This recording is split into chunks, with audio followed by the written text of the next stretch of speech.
accept as being true just without question.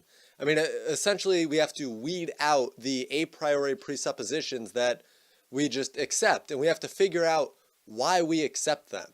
And a good example of what I'm getting at is an idea encapsulated in Nietzsche's Beyond Good and Evil, when he's discussing beliefs that people hold without certainty, but with a sense of certainty. And what it really boils down to is an appeal to authority.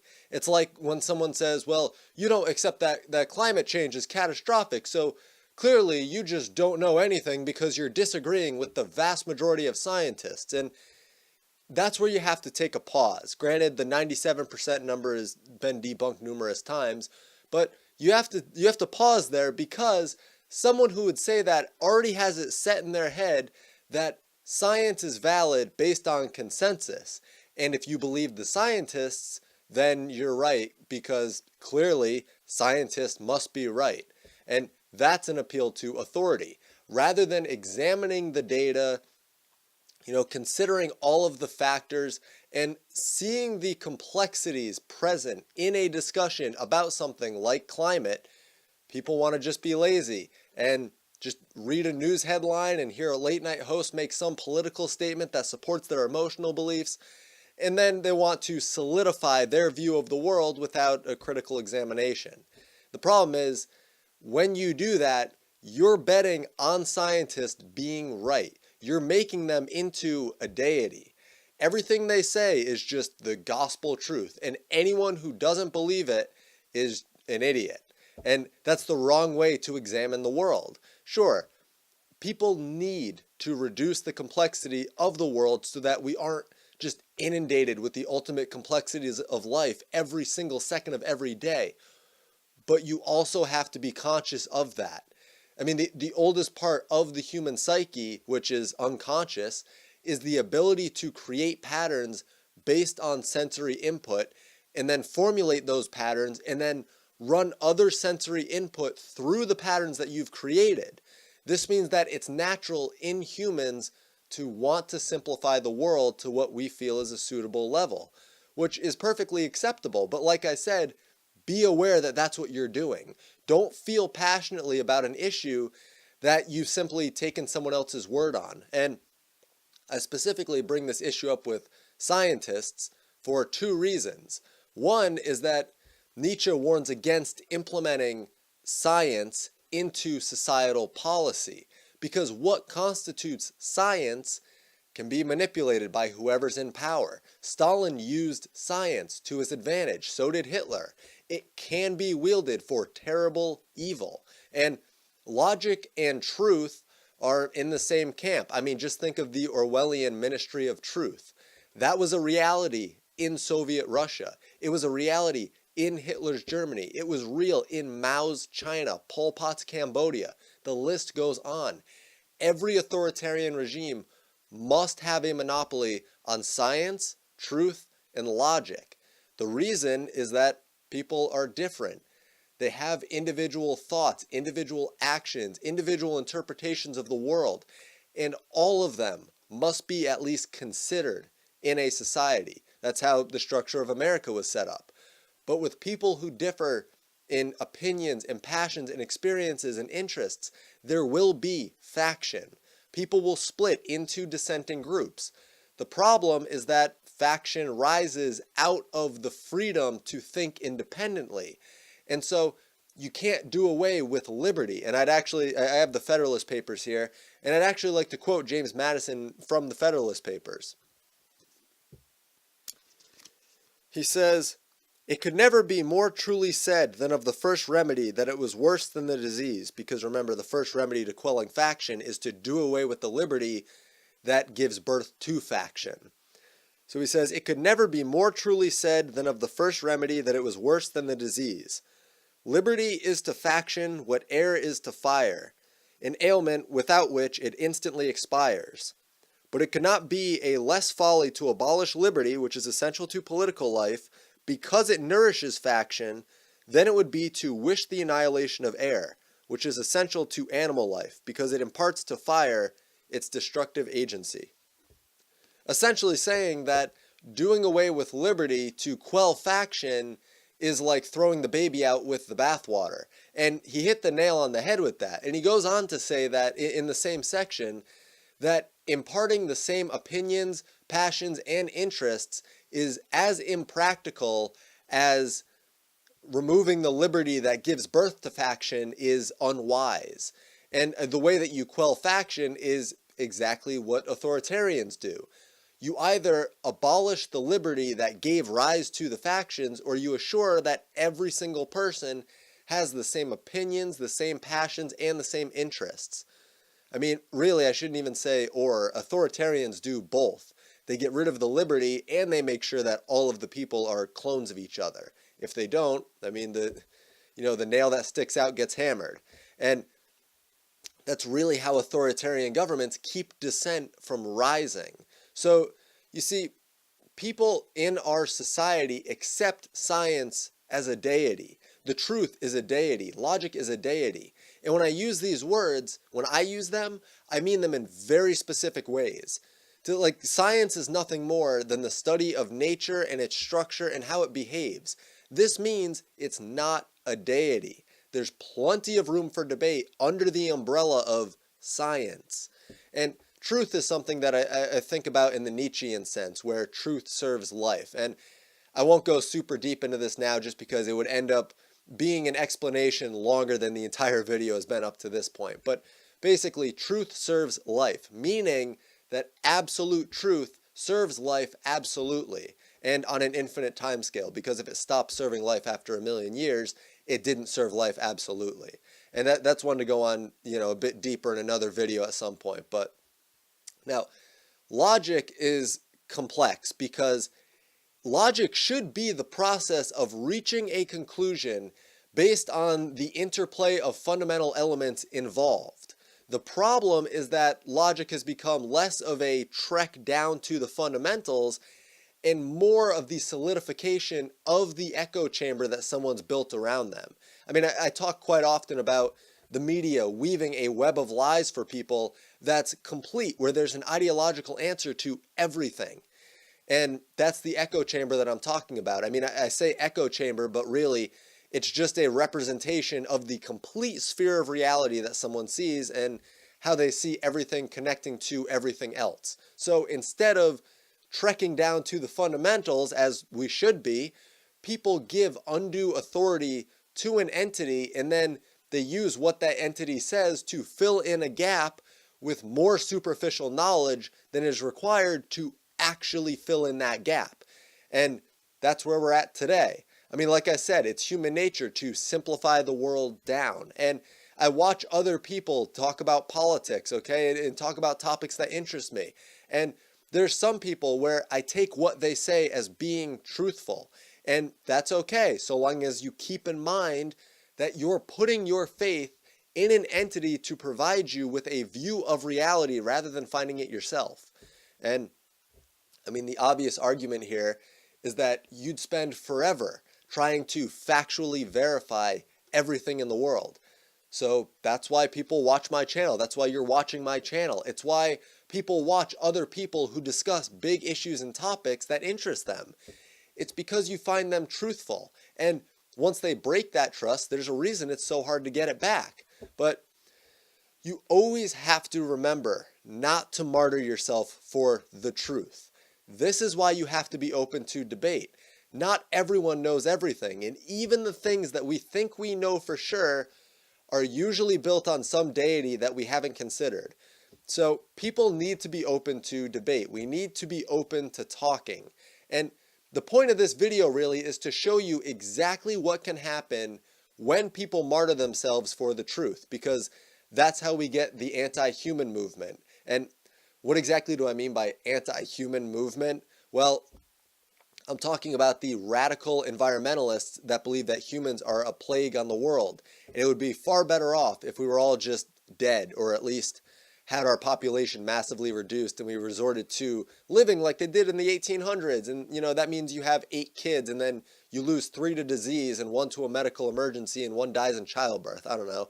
And that's the norm. I mean, the case that I'm here to make today is that these anti-human movements have sacrificed themselves on the altar of truth without actually considering what the truth is.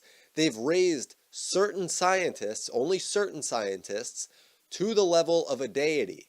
And they've failed to have a worldview that incorporates their ability to have a worldview. I mean, let's take DDT, for example, the insecticide. We heard about how horrible it is and how it kills birds and harms people. So let's talk about some of the aspects of DDT that the anti-human crowd has just conveniently overlooked. Now, prior to World War II, insect-borne diseases were rampant.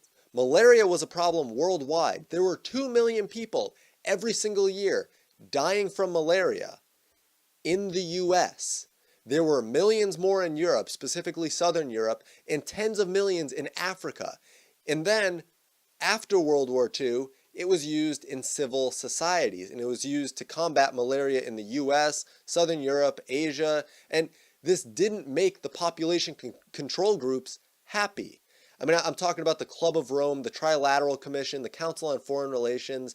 I mean, in fact, the RAND Corp is a CFR think tank, and they've conducted studies on population control, except they call it applied demography. In my experience, if you have to change the name of something solely to change the name of it, it's because the actual name isn't going to fly with a lot of people. But calling it applied demography just sounds a lot more benign. Not to mention that one of the big complaints against DDT was that it killed the birds. But the bird populations in the US in the 50s and the 60s were increasing rapidly because insect-borne diseases weren't killing them. So, I mean, that's the truth about DDT. Is it a great chemical to use to kill insects? Yes. Is it harmful if you ingest it? Yes. But overall, it's caused the amount of life and, as an extension, the quality of life to improve drastically. I mean, the EPA was founded in, I think it was 1970 or 1971. It was founded under Nixon. And the first head of the EPA was William Ruckelshaus. And what he did at the EPA was essentially make it so that the US couldn't export DDT to these other countries where malaria was a far bigger problem than in the US. And what ended up happening was these countries where malaria was becoming less and less of a problem, now malaria came back with a vengeance. And I mean, this guy Ruckelshaus went on to be director of the FBI, he went on to be deputy attorney general, and a member of the Draper Fund Population Crisis Committee. I mean, Draper himself was the U.S. representative to the UN Population Commission, and one of his proteges said the lowering of birth rates was a definite project to be undertaken, like winning the war or rebuilding Europe. These men thought in terms of building new institutions to extend continuing pressure. Another one of the huge groups behind the anti-human movement is the Sierra Club. They adamantly oppose nuclear power, coal, oil, natural gas. Now, why do they oppose nuclear power? Well, let's dive into this a little bit. They oppose nuclear power because of reactor safety and the required long-term storage of nuclear waste. What they don't tell you is that if you took all of the available nuclear energy that we have in the world and we divided it up at current prices among every individual, that would result in millions of dollars for each person. Plus, to get anywhere near the same number of deaths from nuclear energy as you get from burning biomass and coal, you'd have to have a Chernobyl every day. Not to mention that something that's common among all anti-human people and organizations is their belief in Malthus. More specifically, Malthus's theory, and that was that population expands exponentially and food production expands linearly. And unless there were war or famine, disease, population control in some fashion, or something to stunt the population, the world would be plunged into poverty and degradation. The problem is that Malthus was around in the late 1700s and early to almost mid-1800s. He died in 1834, I think it was. Unfortunately, for Malthus, this was right around the time that the Industrial Revolution in Europe was picking up steam. And the reasons for the Industrial Revolution, too, are pretty clear that it was not a random event that occurred. It very much had to do with human ingenuity, IQ, values, and yeah, human ingenuity is born out of IQ and values to a degree, because those are both factors in forming opinions, and opinions are the material out of which passions grow and innovation is born. But between Malthus's time and now, the population has grown 7 times, while the average wealth per individual has grown 50 times. That's an increase of 350 times in wealth production. And this shows that while population grows, humans' ability to produce wealth also grows. And I know what you're thinking, okay, well, why isn't that the case in certain areas of the world? And you know what, you're right. And I would put some of the stunted growth on evolution, IQ, environmental factors, but I'd also put much more of the stunted growth really on government. I mean, as government expands, people go from being producers and consumers to simply consumers, because the free market incentives aren't able to propagate innovation. What this means is that the population control groups see every person as just another mouth to feed, instead of another mind to innovate. I mean, I believe it was the Club of Rome, another anti-human organization like I mentioned earlier, that said that we'd be out of oil by the late 90s. I think it was the late 1990s. And then by that time, we had triple the amount of oil. And now we have triple the amount of oil that we had then.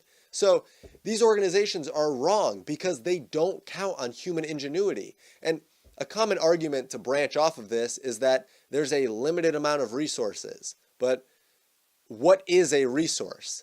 It's something that humans have manipulated to be useful. Oil was a disaster. If you found it in nature, it was a pollutant. It was a disaster. And then it became a resource when we figured out how to utilize it. I mean, coal wasn't a resource until people could find a use for it. Wind and solar were useless. I mean, other than agriculture, because I get the sun helps with agriculture, but they were useless until people worked on solar panels and wind turbines. I mean, the energy contained in a rushing river was just wasted until people invented water wheels. So no organization can say what the innovations of the future will bring, but it's pretty clear that we need them. We need people to produce these innovations.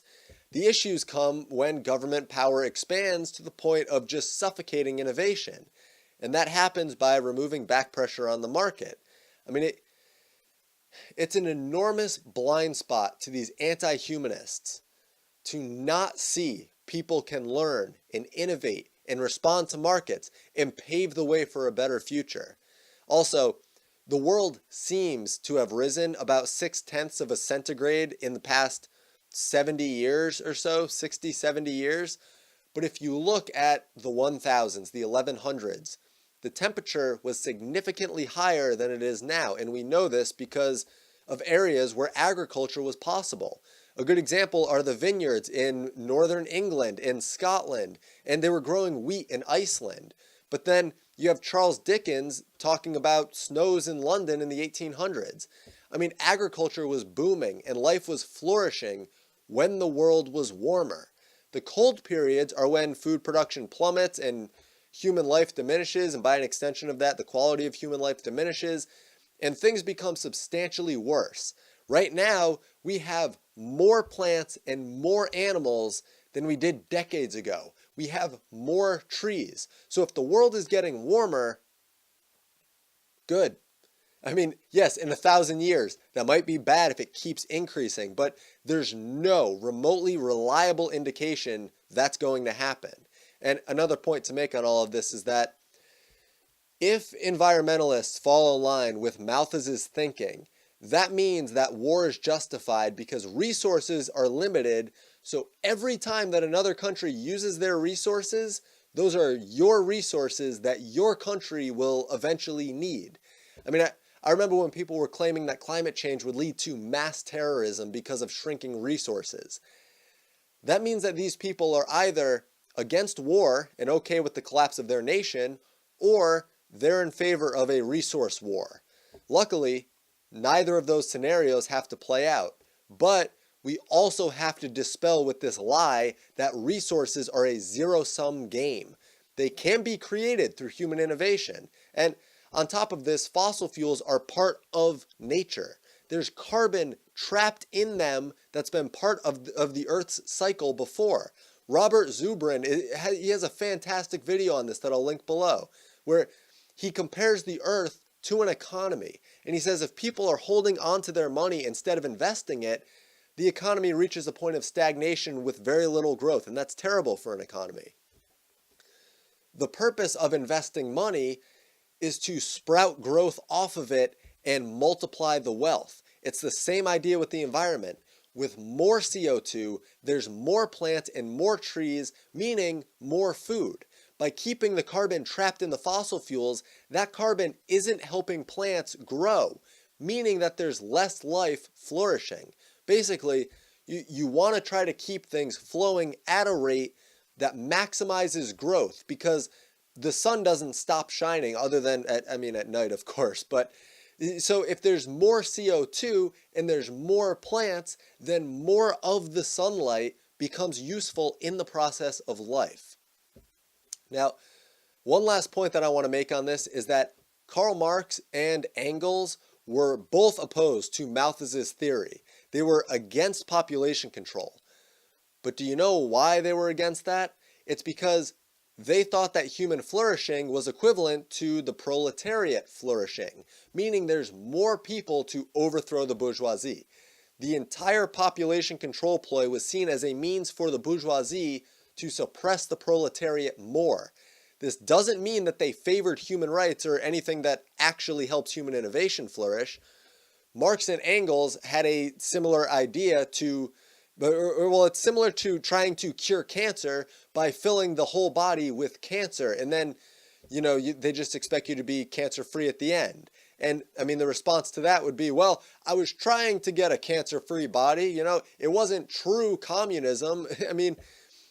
We need to get government so far out of the way. Free market principles need to be able to flourish while having individual rights protected from others. So when people make the anti-human argument, it's because they accept the a priori presupposition that any change to the climate or the environment is bad. CO2 levels rising is bad. Human development must be put on hold. A rising population needs to be stopped by government, and government is the only entity that can save us. So that's all for this video. I've been thinking about this anti-human stuff, this whole topic quite a bit over the last week or so, and it was finally time to do a video on it. So if you'd like to support my work, donation links along with Patreon and